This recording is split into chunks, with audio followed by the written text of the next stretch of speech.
Um, Thank you all for being here, right? It's all about storytelling and sharing story with children.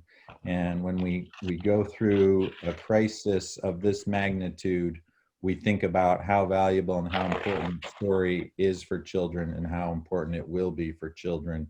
And so thank you for being a part of this. Allison, over to you. I also want to say a big welcome this morning to our first of many Highlights Foundation Gather sessions, and especially to Sarah and Tara for their generosity to gather us today to talk about craft and humor and creativity and community. As George said, we're working to find ways to gather virtually through this time, so please check in with us to see what's next. This morning, our host for Gather, Sarah Aronson, chats with Tara Lazar. Both are gifted storytellers and story makers, as well as teachers.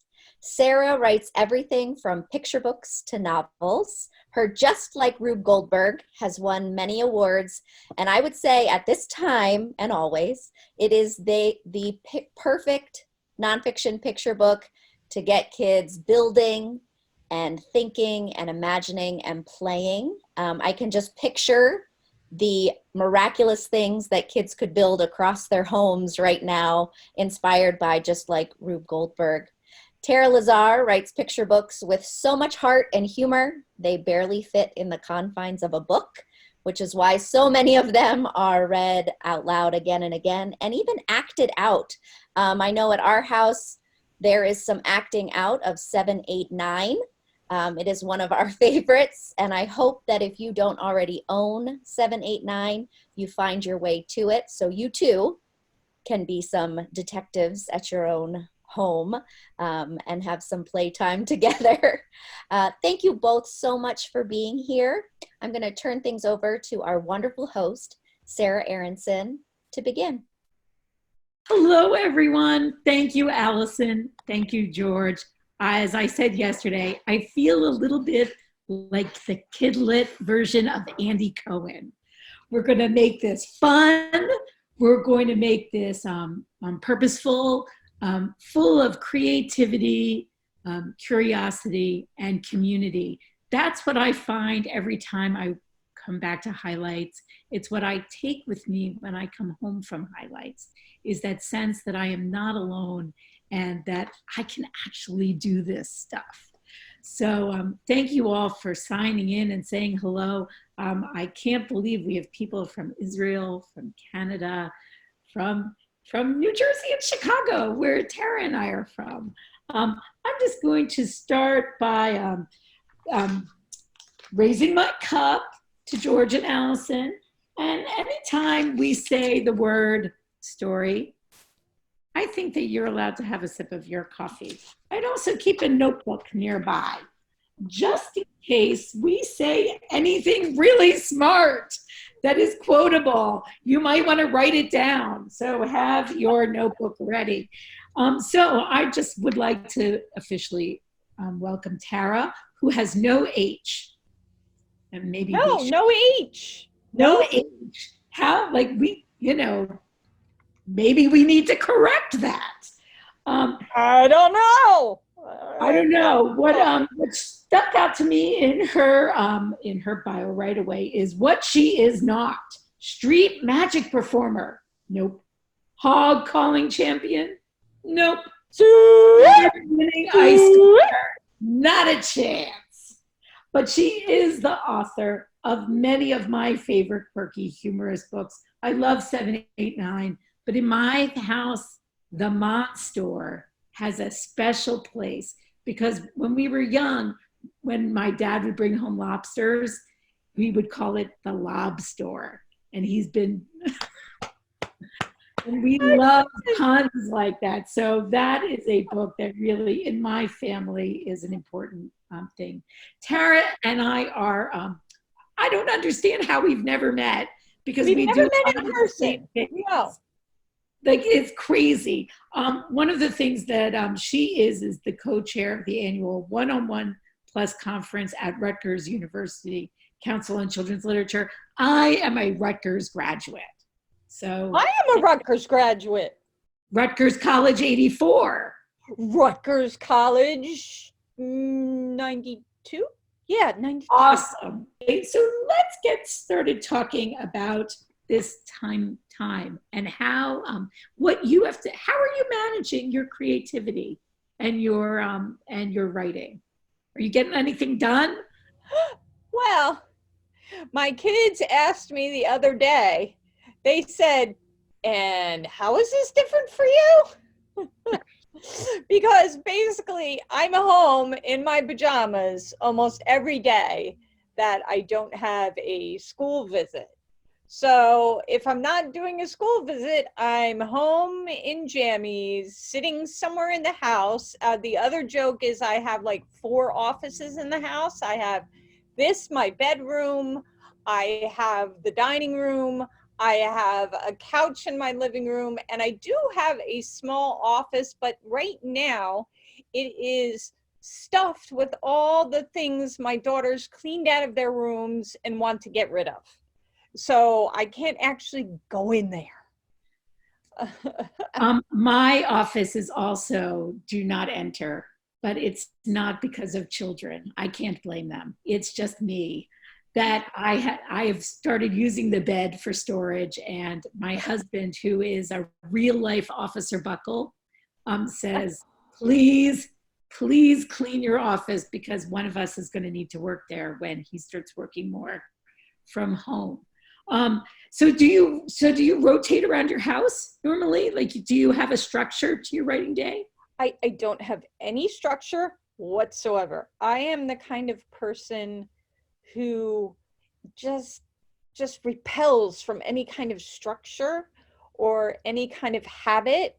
I'm a non-habitual person, I guess. Your habit is no habit? Yeah, no habit. And every once in a while, once I find myself getting into a habit, I absolutely have to snap out of it, because I feel like any kind of habit just confines me in this little space. Like I'm going to tell you, my husband loves spreadsheets. Spreadsheets are my nemesis. Okay. I don't like the little cells where everything is confined and nothing can break out. So I like to write wherever in my house. I like to write at night. I like to write in the morning. I like to sit on my front porch and write, but I don't take anything with me other than a cup of tea and sit and stare into the distance, because that's my thinking place. And a lot goes on in the brain without ever writing a word on paper or on the computer. I totally agree with that. I think that one of the things that I fear is the end of boredom. Is that boredom is really important to creativity. When I am doing nothing is when I come up with ideas. When I'm doing something, well, I'm doing that. And that's what my brain is working on. So when my brain getting comfortable, I think all of us are going to, whether we're outliners or planners or pantsers or people who generally write with less time or more time, one of the things we're going to have to do is start getting comfortable with the muddle, with nothing. And for those of us who have already found that, that's going to be great for creativity, because this should be a time when creativity, where we have time for it. Where it flourishes. Yes, where it flourishes and where our best selves come out. And those projects that maybe we've been putting off because we don't have time or because they seem too big, like now we can sort of think about those things again. Yes, we can. So excellent. I know. So can you say what you're working on now or thinking about? Well, it so happened that I had a very creative spurt in the past couple of months. January, February, I wrote 3 new manuscripts.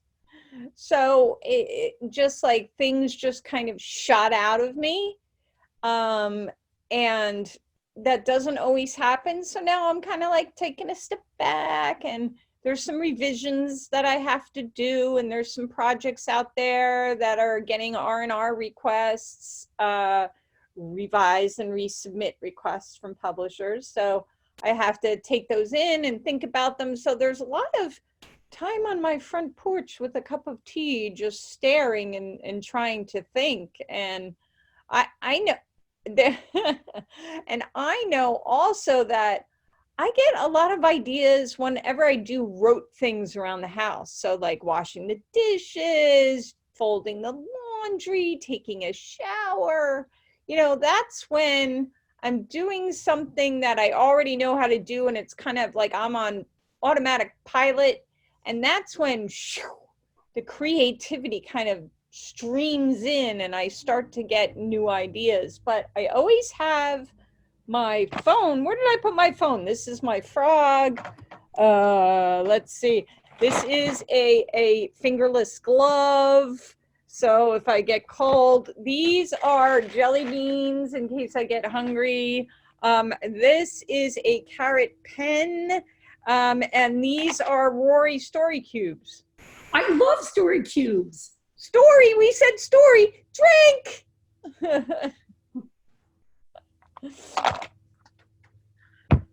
But where did I put my phone? But I'm going to do that while you're looking. I'm going to tag on to that. So I agree with that. That excellent. Oh, I love your Lego phone case. I know they don't make it for my new phone. I don't know what I'm gonna do. I'm very sad. We can do it. That I think that when we're doing rote things, when my mother, wanted to get my dad to help around the house, she would tell him that doing the dishes, if he did the dishes, he would think deep thoughts. And perhaps because he loved her or wanted time away from the children, he did the dishes every day. And to this day, credits my mom for giving him that downtime for every single day. So I think that we can all use that advice. I am a morning pages person, and I think of that as my portal to creativity. So sometimes I know exactly what I want to write. That's cool. But most days I have no clue whatsoever. So sometimes my notebook looks like this. I'm really good at drawing squares and I also make squares out of clay, and that making I just have that feeling. So I start making squares out of clay or writing them. And then all of a sudden I have an idea.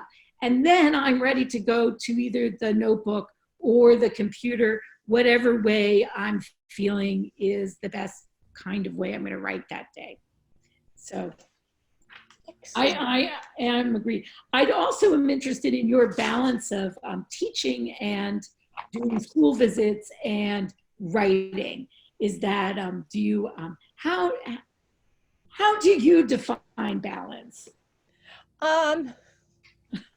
First of all, I have multiple sclerosis and I have no balance whatsoever. Oh, thank you for letting me know.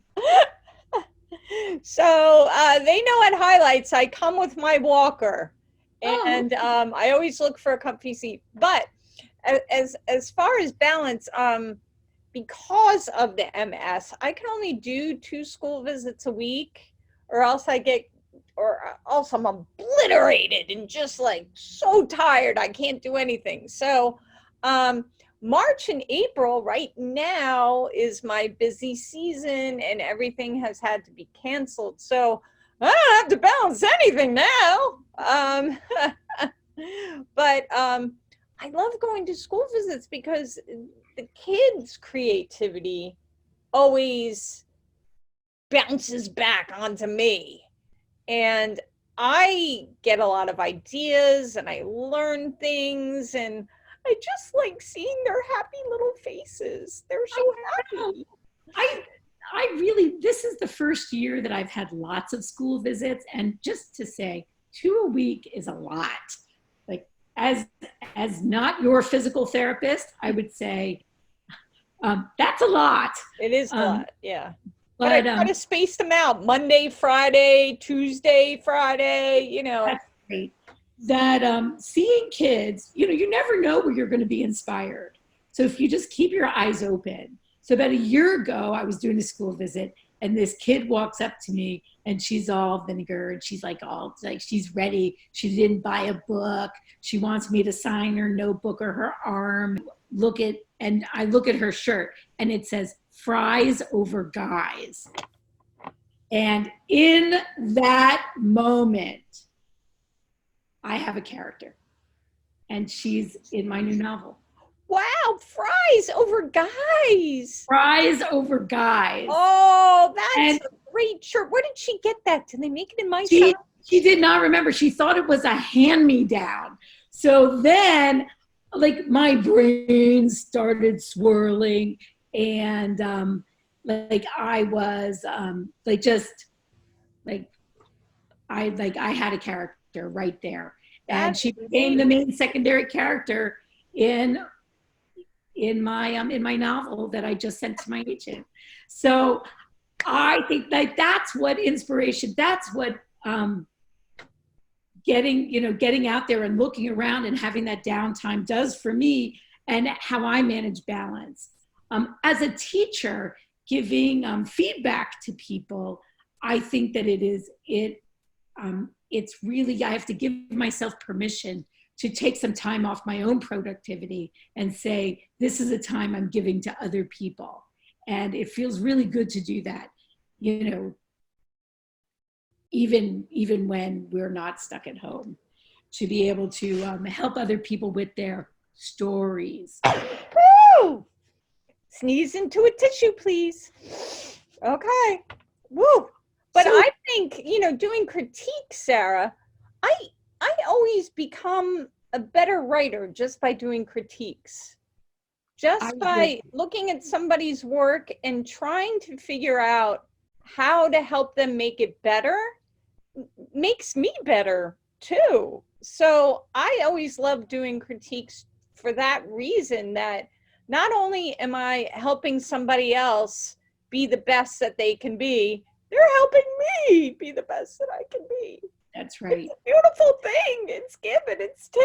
It's wonderful. My feeling about critiquing too has evolved. I mean, I think I started, when I was at Vermont College as a student, I went in there, thinking, oh, they're going to, that I need to show everybody everything that I've learned from their book. And what now I understand is that I need to that the more I sit and think about it and guide people and show them what they're doing well, then they get wings and figure stuff out themselves. Fly. And that I feel differently about the manuscripts by focusing almost completely on what we call at the whole novel, the glimmers. What is sparkling in that book. And that is where I think that all of us as readers first and writers second, if we can find the lines, the paragraphs that really inspire us, we can learn how to write better. Now, somebody asked a question I saw zoom by, is like, what kind of reading helps you as a writer? And I have a great answer for that. Answer it. Everything. I read everything. Right now, I'm reading an oldie but a goodie, The Bell Jar by Sylvia Plath. Wow. And but I read a lot of adult fiction, and people are like, but you write for children.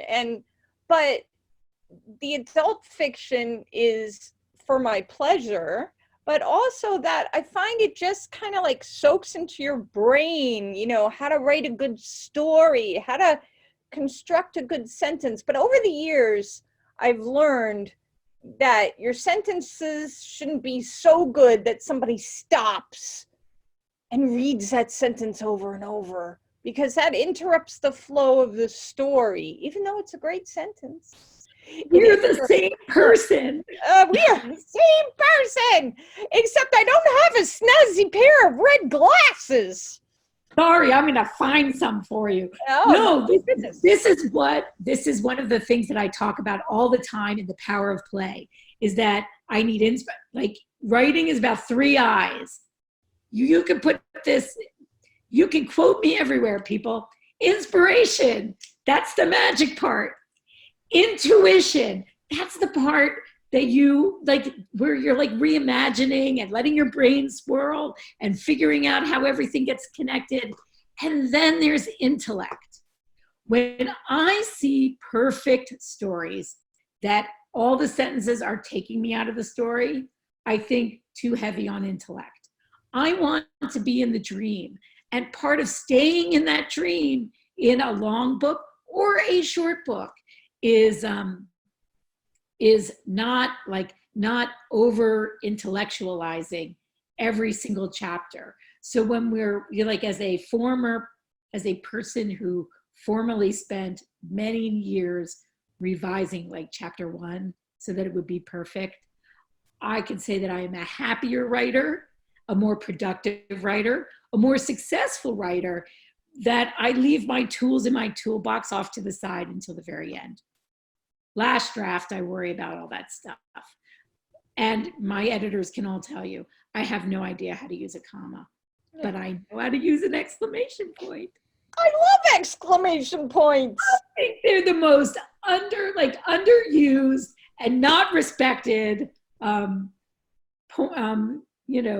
always get from my agent, she's like, can you tone down the exclamation points?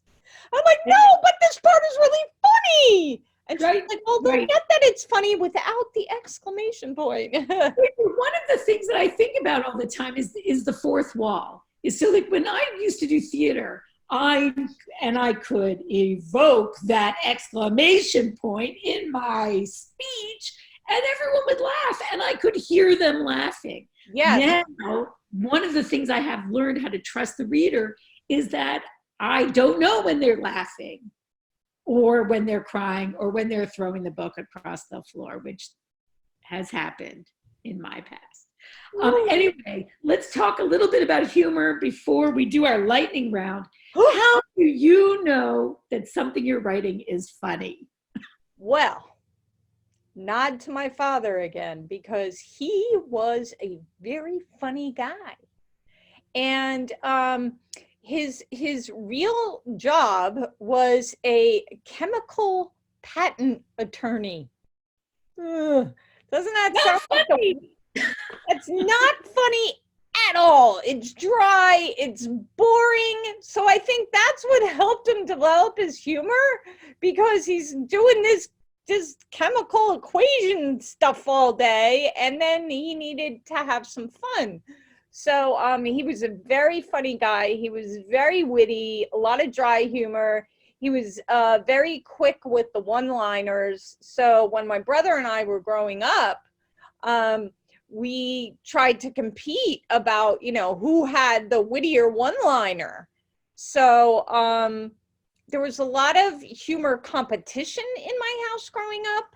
And then I married my husband, and I thought there was a lot of humor competition growing up. And now it's like from one person has quadruple, quintuple, sextuple. I don't know. It's like my husband is hilarious, and he makes me laugh every day. And so I have a lot of people around me who are just funny, so it's kind of rubbed off on me. That's great. I think they do. Do you read your work out loud to them, and if they don't laugh, it's not funny yet? I do not read anything to my family anymore, because the first time I read 7, 8, 9 to them, my daughters looked at me and said, "Mommy, that's cheesy." And I'm like, oh, they hate it. It's terrible. And they're the only ones who hate it, actually. So I do not read anything to them anymore, because it is not appreciated. I just get, Mom, can you make me a grilled cheese sandwich? Or can you drive me to my friend's house? Which right now, no, I cannot drive you anywhere. The But answer is no. I'm Mom. I'm not funny author lady to them. I'm Mom. So I'm weird and embarrassing, and they don't think I'm funny at all. So Yeah, I've been embarrassing my children their whole lives. yes. Probably right now they're off hiding somewhere, you know. Yes, they I, probably are yeah. embarrassed. I also grew up in a funny family. My dad was an economist, a professor at Lehigh University, taught 22,000 students. And one of his antics, one of his most famous lectures was the marching band came in and played through the whole lecture. So no one could hear him, but he did not stop. He just kept going with hand gestures. And when people find out that he's my dad, they go like, I learned so many interesting, funny things. So if there's one piece of advice you can offer our friends, all of our friends here today, is there what piece of advice has helped you the most? That's a tough one. There's so many good pieces of advice out there. Yeah. I think that in the beginning, I ran to my ideas as soon as I had them. I think one of the best things that I learned how to do was let the idea marinate and give it some time, and don't rush to write right away. Let it sit, let your subconscious work through it, and then sit down to write. And people are like, well, how do you know when it's time to write? And frankly, I get this like gut feeling inside me. I almost get like antsy, and I'm like, oh, why do I feel like this? Something's wrong. I got to do something. I'm like, oh, I have to write that book. It happens every time. I don't understand why. I like get all like, oh. And the answer is always, I have to write that story. So it somehow calls to me. Ooh, drink. It somehow calls to me from deep inside. And I mean, that's my process. Oh, another great piece of advice, I think, is learn your process. You will get a lot of advice from teachers and other writers, and they'll say, get up at 5 a.m. and write for 3 hours and then take a break. And no, I am not getting up at 5 a.m. for anything. No. Find what works for you. And the only way that you're going to be able to do that is by writing a lot of trial and error, and see what works best for you. And that becomes your process. I actually met a woman at Highlights, and this was, I think, at summer camp, Allison. And she sat next to me, and we were talking about picture books. And she said to me, you know, I do what they say, and I sit down every day to write, and it's not working. And I said, it's not working for you. Right. Then do something different. And she's like, but that's the advice I always hear. And I'm like, toss it out. If advice doesn't work for you, if you find out it's not working, get rid of it. You have your own process, and only you can figure it out. That's right. And I'm going to add, one is that advice about waiting a little bit and letting the ideas marinate, tenfold when you get a critique. The minute you get a critique, it is not a to-do list of things that you have to do to get published. What the critique is an open door, and that the one question you should be asking is why, and the first thing you should be doing is just let it sit and think about it. Just let it sit. And I get letters all the time from people I critiqued 3, 4, 8 years ago, 10 years ago, who said, finally, I get what you were saying in that critique. I understand now. but they had to go through their own process to get there. The other thing I want to add on to that is that your process will change. I Yeah. was never a person who planned in the beginning. Now, especially with novels, I do a little planning. I am one of those people, thank you, Cynthia Leidig-Smith, who took the idea of deleting my first draft. So I do a draft that's free form, that's all about discovery, then I get rid of it. And then, you know, whenever I'm ready, I write a plan for that book. And then from that plan, I begin to plunge again. And that really has helped me right now with my work. But I am fully prepared for that to change as well. We can't take every piece of advice. We can't do everything that works for everybody else. We have to find out what works for us now. Yeah. And be open to new things working for us later. It's a long life. Let's do a lightning round, then we'll take some Q&A. All right? All right, so lightning round, let's have a drum roll. All right, computer or pencil? I didn't even hear because I was drumming. Computer or pencil? Computer! Favorite food while drafting? Tea? Does that count as a food? Do you have a favorite food while revising? Something you munch on? Tea! Book you wish you'd written? Oh, wait a second. Wait a second. I have it right here. Where did it go? Where did it go? Oh, I love that book. I love that book. Yeah. Wish I had written this book. Yeah, It's one yeah, of my favorites. yeah. A book you reread often? Put it back up. Also, I am a big person of the carrot seed. Oh. That nice. Rabbit Belongs to Emily Brown. I read this all the time. And I read it with a British accent because there are royal footmen to the Queen who come to take the bunny wunny.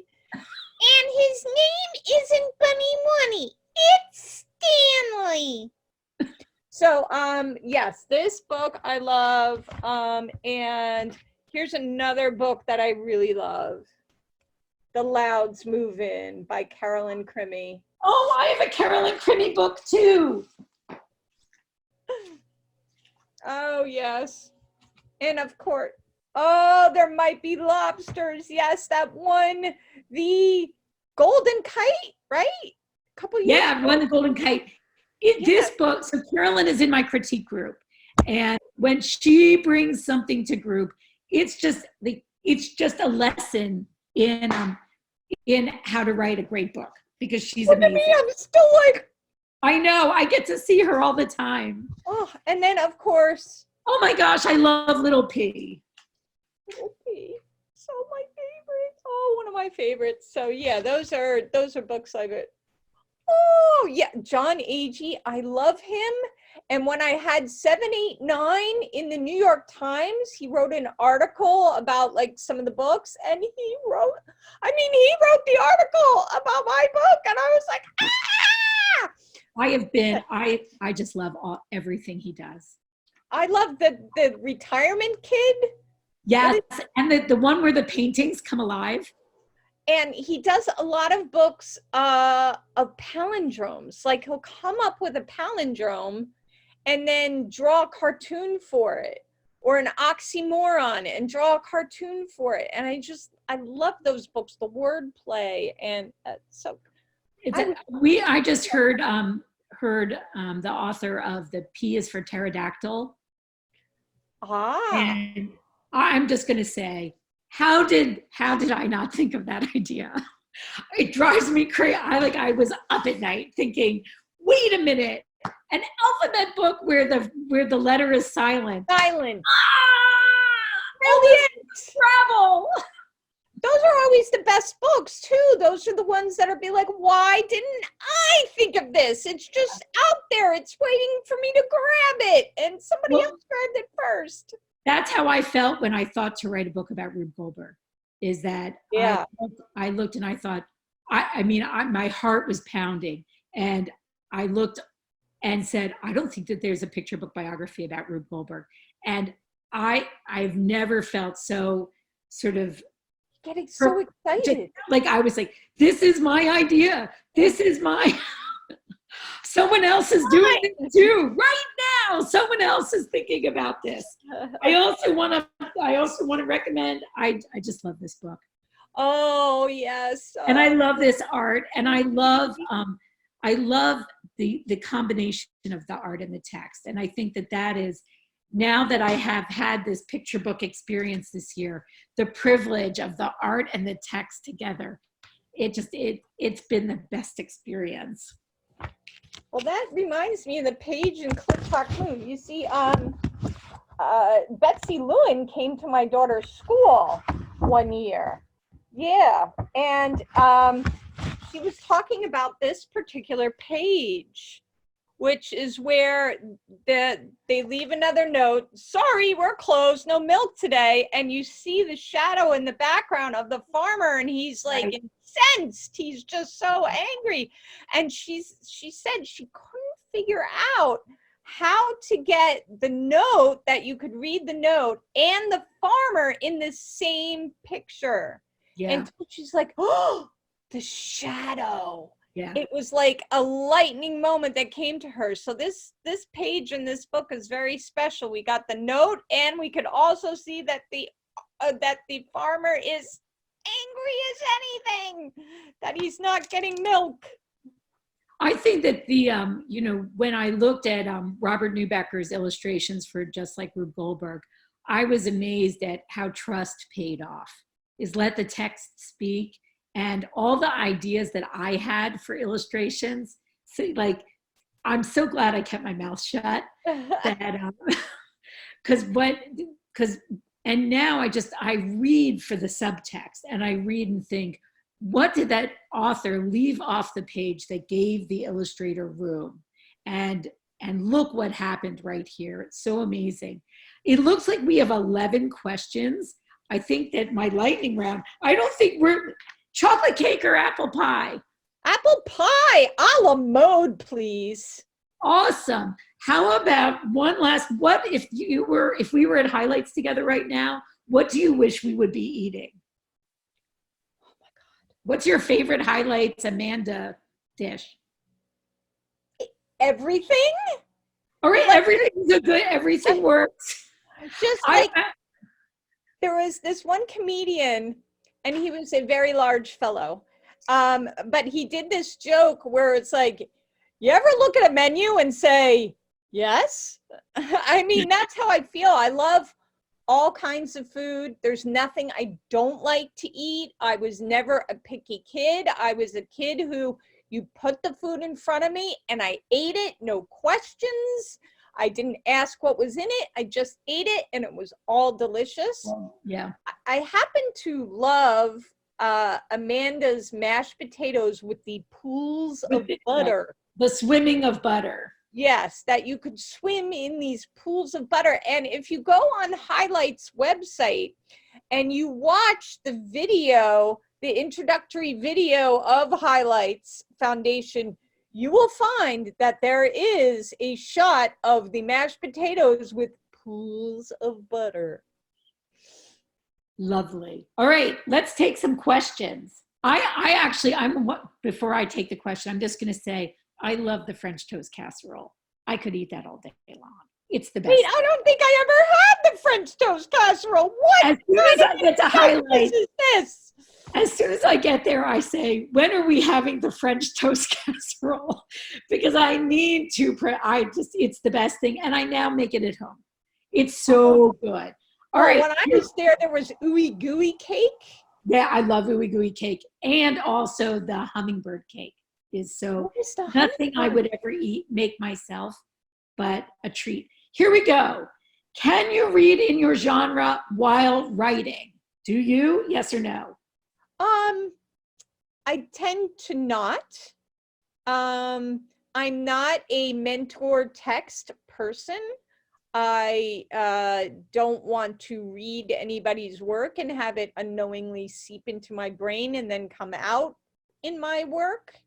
So I read a lot of adult books, and I read picture books, but usually I put aside a day or two to go to the bookstore or to go to the library just to sit down and read, and I'll read a lot at once and then kind of get my day of reading in and then step away from that to read my own stuff. Yeah, I agree. I think when I have that glimmer of an idea, I start to read tons and tons in that genre, and then I put it away. And then I let my brain, so that I let the people who do it best sort of sit on my shoulder, and I get the rhythm of what I like in my heart and head. And then I read other stuff. Right now, a shout out to Linda Sue Park. I'm almost done with Prairie Lotus, and it's great. All right. From Susan, I'd love to know from the writers, how do you make your characters real people with individual voices? There are a million answers to that. So answer in one way. What is one thing you do that helps make your characters authentic? Well, Sarah, remember earlier how you said we are the same person? Mm-hmm. I was also a very big theater geek and had lead roles in high school, except not musicals because they knew I couldn't sing. So I use a lot of times my acting background to speak that character's voice. I pretend I am that character and leap into that character's voice that way. That has always come naturally to me. I realize it doesn't come naturally to everyone, so that may not help everybody, but that's what I do. I also do that. I think another thing that I like to do is give everyone a gesture to start with, and put them at the table and see how they would eat together. And I just write it, and then I delete it. But it's like improv. I'm just giving them. I want to see how they'll act together, and then again some thinking time to let that marinate and say, well, what are each of these characters telling me? I think a lot about the secondary characters, and oftentimes that first character is easy to figure out, but it's the secondary characters that giving them a little writing from their points of view or thinking about how they do things and how they feel about things and their backstories will really help me figure out exactly how to make the tension go up. Well, it is an excellent book as far as a picture book and having different voices. There are 4 members of the Loud family, and when they speak, they all speak in a different way. The mother is very polite. She always asks a question. The father is always asking for the remote. Where's the remote, for Pete's sake? He always puts "for Pete's sake" on the end of things. The little boy is always telling what the baby is doing. The baby's eating the cat's food. And the baby just always goes, "Wah!" Which is a great way for kids to join in when you're reading aloud, because they know the baby's going to go, "Wah!" So they join in after a while. But 4 different voices, very distinct, very well done. Excellent. Lisa Johnson asks, is this a good time to pitch stories to agents? Yeah, we both got the same face. I think they're home. They probably want new clients. I'm going to say yes. I think it is. I think that I worry that there will be a lot of stories about pandemics. I think it writes, really, as we're talking about funny, if you can write something that makes somebody happy right now, this might be a really good time to pitch it. That's something true. that makes people happy. Sheila says, I know my stuff is funny when I write it because I laugh out loud. Do you all laugh out loud as you write? Do you read Yes, your of work out loud? course. Yes.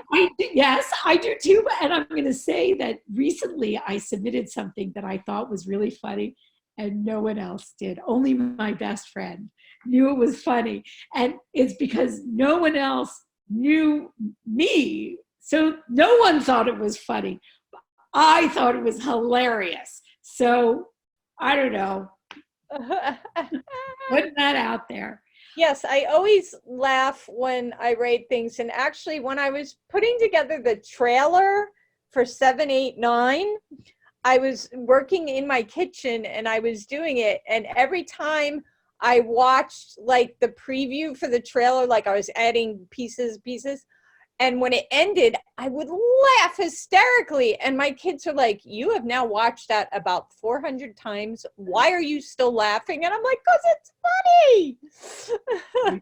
That's right. When I look at the wish list, when I look at my worst fairy godmother ever, and every line that starts in the fairy godmother world, just like the real world, I start laughing. And my husband is like, big eye roll. Whatever, Sarah. That's a good litmus test. Does it make you laugh? Then it's Right. probably going to make other people laugh. People laugh, but it might not too. I mean, sometimes I'll admit my sense of humor is not as funny as I think it is. Is there ever a type of book or story where humor would not work? I'm going to talk about this for a second, that I think that sometimes when we try to do big things, that we can try, that some things will take more attention than other things.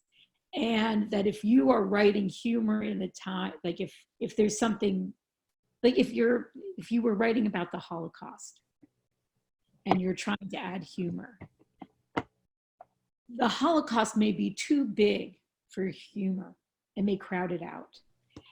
I'm not saying don't try, but sometimes we make works too hard on ourselves. So I think that sometimes if you're feeling that, if you're asking yourself that question, that listen to your gut and see what is your master effect. What is it that you really want to say in your story?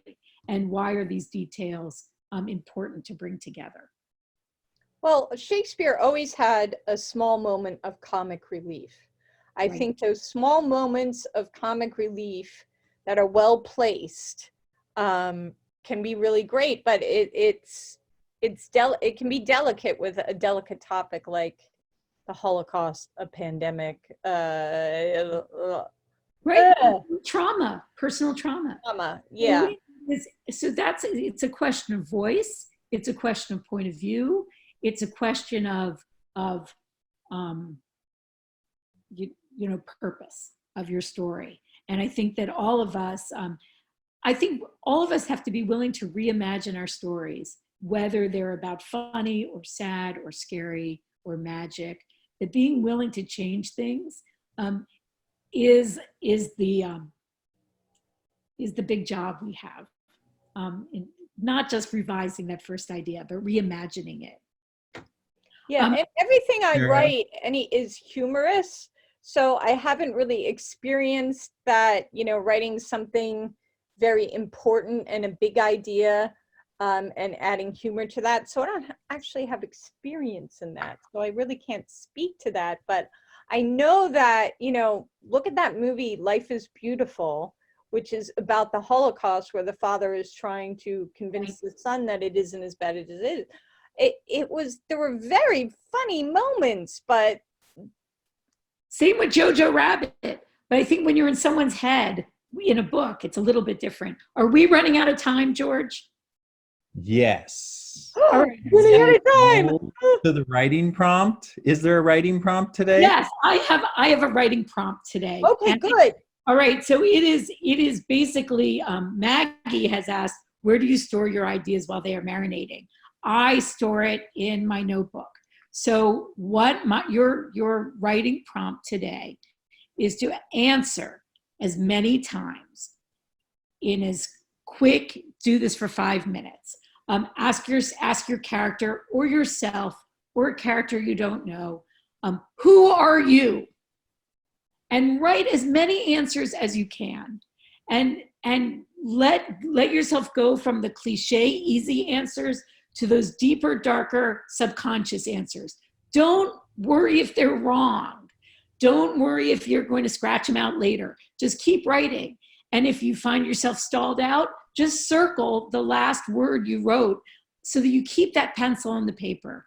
And when you have about 50 or 100 or 10, whatever you get, those words will help guide you to understand your story and your character a little bit more deeply. It's my favorite exercise. I want to end today by saying thank you. And that a great way to say thank you for both Tara and I is to write reviews or to go visit our local bookstores. Tara, who's your local bookstore? My local bookstore is the Bookworm in Bernardsville, New Jersey, and they do all my my school visits. They always have great book recommendations. I like really quirky novels, so they're always ready to give me, oh, Tara, read this, read that. They're just fabulous. They're just fabulous ladies. It's a woman-owned business. Been women-owned for 40 years. It's great. It's fabulous. I love those ladies. My bookstore is down the street. Literally, I can't go anywhere without passing by. And so I used to call, my nickname for them was Budget Blown, because you can't walk by a bookstore and not go in, and then you can't go in and leave empty-handed. But in these troubled times, I'm not always walking by. So their name is Booked, and it's Booked in Evanston online. And well, Chelsea is the owner. So say hi to Chelsea. She's awesome. Well, my bookstore is actually right across the street from like a 18th century stone church. So when I walk in, I say, hello, ladies of perpetual reading. Because there's always, ladies of perpetual sorrow, whatever, like that is what they name the church ladies. So Tara, thank you. Allison, will you finish up for us? I don't know how I could finish up any better than that, but thank you to Sarah and Tara so much for this morning, getting us going, a great prompt to go away with. Next week, we'll gather together again. Padma Vakatraman will be with us, and we'll be talking about novels together. So we're looking forward to that as well. High five to Sarah and Tara.